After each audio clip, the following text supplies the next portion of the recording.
పరిపాలన కొనసాగిస్తూ ఉన్నారు. కొంతకాలం తర్వాత అర్జునుడు కృష్ణుణ్ణి ఇలా అడిగాడు.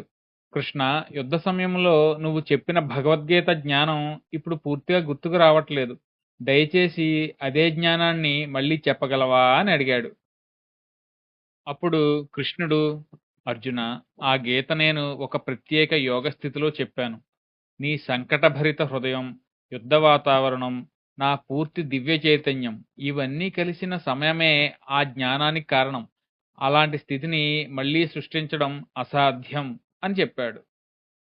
కృష్ణుడు చెప్పిన జ్ఞానం తన వ్యక్తిగత అభిప్రాయాలు కాదు, తనలోని యోగ స్థితి, పరమాత్మ ద్వారా ప్రసారమవుతున్న జ్ఞానమని.